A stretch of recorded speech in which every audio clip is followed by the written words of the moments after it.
Yeah, that would be good. Right. Right. Right. Right. 1, 2, 3, 4.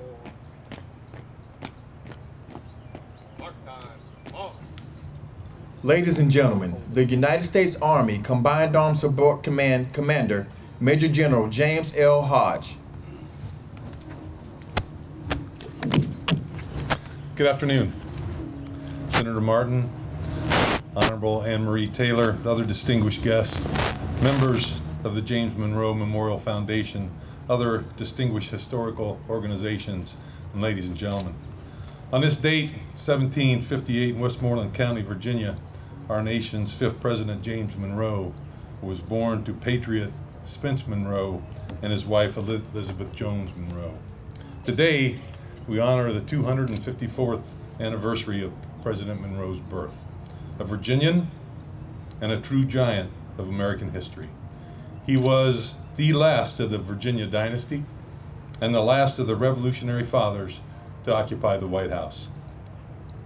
I am the commanding general of the Fort Lee and the Combined Arms Support Command, and I'm accompanied here today by my wife Michelle and the Command Sergeant Major of Fort Lee and the Combined Arms Support Command, Command Sergeant Major James Riddick.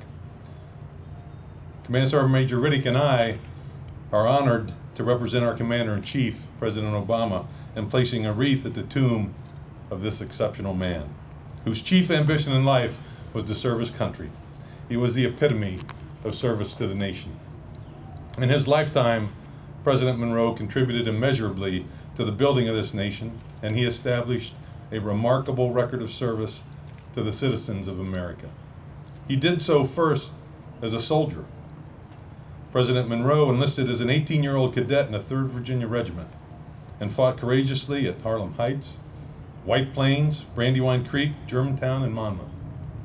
He crossed the Delaware with Washington on Christmas Eve and was seriously wounded while leading the advance guard in the Battle of Trenton. He also suffered through the awful winter at Valley Forge and at one point helped nurse a wounded General Lafayette back to health. During his service, President Monroe was decorated for conspicuous gallantry and was ultimately promoted to Lieutenant Colonel. He was a true hero of the Revolution. And of course, beyond his military service, President Monroe continued to serve his nation. He was elected 3 times to the House of Delegates here in Richmond, and the first time at the age of 24. He served as a Virginia representative to the Continental Congress in New York and was part of the state convention that ratified the new federal constitution. He was appointed to the U.S. Senate in 1790 at the age of 32 and twice elected governor of Virginia in 1799 and again in 1811. Throughout this period, President Monroe continued to enjoy a special relationship with his mentor, Thomas Jefferson, and fellow Virginians John Marshall and James Madison. Presidents Washington and Jefferson both recognized in President Monroe immense skill as a diplomat and at various times appointed him Minister to France, Spain, and England. During his second term as Minister to France, he helped negotiate the Louisiana Purchase, a feat that doubled the size of the United States. President Monroe was dual-hatted, as we like to say in the military, during the War of 1812, and he served both as Secretary of State and Secretary of War. Not content to sit by as British forces moved up the Chesapeake, he returned to military service and led a cavalry troop on a reconnaissance mission out of Washington. Of course, he and all of our other patriots ultimately prevailed. President Monroe was once described by his friend and mentor Thomas Jefferson as a man whose soul might be turned wrong side outwards without discovering a blemish to the world. In large part, due to this outstanding reputation, both nationally and internationally, he was elected President of the United States in 1816 and re-elected in 1820.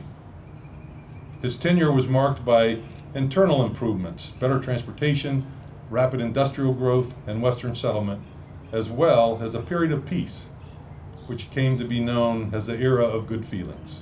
His presidency will be remembered for many things, but above all, the Missouri Compromise, which postponed the conflict over slavery, treaties with Britain and Spain, which permanently fixed the Canadian border and ceded Florida to the United States, and especially for his famed 1823 Monroe Doctrine, which denounced any attempted European intervention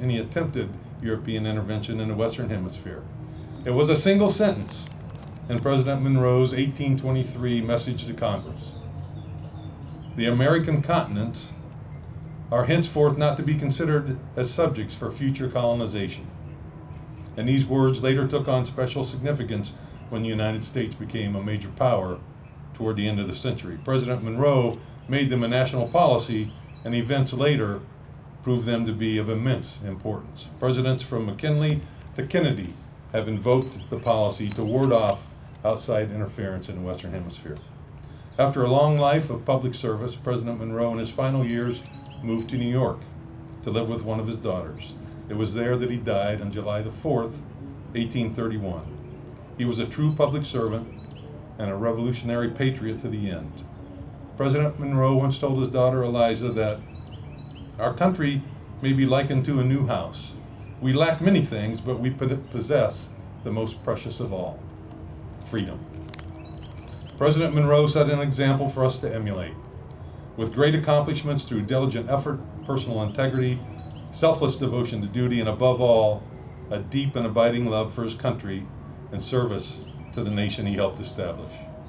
And so today, we both recognize and thank President Monroe for his leadership and accomplishments, and may we all strive to meet the example that he set. Thank you.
Ladies and gentlemen, please remain standing for the retirement of the colors.